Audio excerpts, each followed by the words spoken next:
వీక్షకులందరికీ నమస్కారం. జనవరి నెల 5వ తారీఖు లగాయతు జనవరి 11వ తారీఖు వరకు ఉండేటువంటి గ్రహగతుల ఆధారంగా ద్వాదశ రాశుల వారికి ఈ వారం ఏ విధమైనటువంటి శుభాశుభ ఫలితాలు కలగబోతున్నాయో ఈ కార్యక్రమం ద్వారా తెలుసుకుందాం. మీనరాశి వారికి ఈ వారం సాధారణమైనటువంటి గ్రహస్థితే గోచరిస్తూ ఉన్నది. ఇప్పుడు గత వారాలతో పోల్చుకుంటే అత్యద్భుతమైనటువంటి మార్పులు లేవు, అతి వరస్ట్గా మారేటువంటి గ్రహస్థితి లేదు. ప్రత్యేకించి గురుడు వక్రించడం ఉపయోగకరంగా ఉన్నది. అలాగే దశమంలో రవి యోగిస్తూ ఉన్నారు, చంద్రబలం ప్రధానంగా కనబడుతూ ఉన్నది. ఇది ఈ వారంలో అనుకూలతలు. ప్రతికూలతలు చూస్తే రాహు, శనేశ్వరుడు, అలాగే శుక్రుడు వ్యయస్థానమందు ప్రతికూలంగా ఉన్నారు. చంద్రుడు కూడా వారం మొత్తం యోగించడంలా, వారం స్టార్టింగ్లో యోగిస్తున్నారు అంతే. చంద్రబలం కూడా తక్కువ.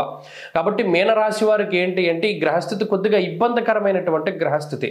ఒక రోజు ప్రారంభమైంది అంటే ఇది ఎలా గడుస్తుంది అనేటువంటి భయం ఉంటుంది. అంటే ఏదో ఒక రకమైన సమస్య, అది మీకు అయ్యుండొచ్చు, మీకు తెలుసున్న వాళ్ళకి అయి ఉండొచ్చు, అది వాళ్ళ ద్వారా మీ మీద ఇండైరెక్ట్గా బర్డెన్ పడుతూ ఉంటుంది.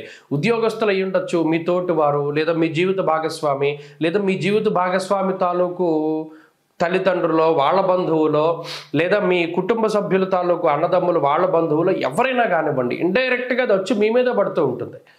ఓ రోజు స్టార్ట్ అయ్యింది అంటే అమ్మ ఇది బాగా గడిచింది అనేటువంటి సందర్భాలు తక్కువ. ఏదో ఒక మానసిక ఒత్తిడి, లేదా ఉద్యోగంలోనో, లేదా కుటుంబంలోనో, లేదా డబ్బు ఖర్చు రూపేణానో ఏదో ఒకటి వచ్చి పడుతూ ఉంటుంది, పిడుగు లాంటి వార్త. వీటికి కారణం ఏంటి అంటే ఈ గ్రహస్థితి. ముఖ్యంగా వ్యయస్థానంలో 3 గ్రహాలతోటి వారం ప్రారంభమైంది అంటే మీ గురించి మీరు ఖర్చు పెట్టుకునేది తక్కువ. ఒరిజినల్గా చెప్పాలి అంటే ఇతరుల కోసం ఎక్కువ ఖర్చు పెడతారు. ప్రయాణాలు చేయడంలో కానివ్వండి, వాళ్ళకి ఏదైనా కొనిపెట్టడము, వాళ్ళకి ఏదైనా డబ్బులు ఇవ్వడము, ఈ పరిస్థితులు కొన్ని తప్పనటువంటి పరిస్థితులు ఉంటాయి. ఇది తప్పక చెయ్యాలి, ఇది చెయ్యాలి, తప్పదు ఇది అనేటువంటి వాతావరణంలోనే డబ్బు ఖర్చు పెడతారు. అయినా అది ఖర్చే కదా. ఇలా అనుకోని ఖర్చుతోటి, శారీరక శ్రమతోటి, మానసికమైనటువంటి సమస్యతోటి ఎక్కువగా సాగుతూ ఉంటుంది ఈ ఏలినాటి శని, రాహు పీడ, లేకపోతేనేమో వ్యయంలో ఉన్న గ్రహాల తాలూకు స్థితిగతుల వల్ల. అయితే ఇక్కడ మిమ్మల్ని కాపాడే గ్రహాలు లేకపోలేదు. మధ్య మధ్యలో కొంత విశ్రాంతి దొరుకుతుంది. ఆ వక్రించిన గురువు ఆయన ఒక్కరు అలా వక్రించి ఉన్నంత కాలం మీకేం సమస్య ఉండదు. ఉధృతి తక్కువగా ఉంటుంది ఏదైనా ఒక సమస్య తాలూకు విషయాల్లో.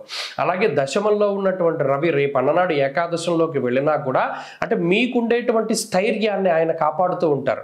మీకు కొంత ఆత్మవిశ్వాసం ఉండడం, లేదా మీకు ఆరోగ్యం ఉండడం, మీ మనోబలం, మీ ఉద్యోగ బలం, లేదా మీకుండేటువంటి స్థాన బలాలని వీటిని రవి పెంపొందించుతూ ఉంటారు.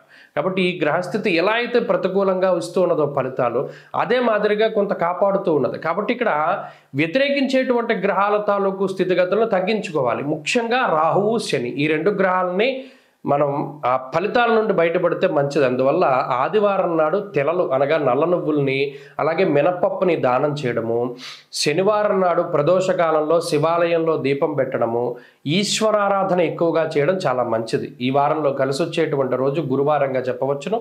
అదృష్ట సంఖ్య 3, అదృష్ట వర్ణము పసుపు.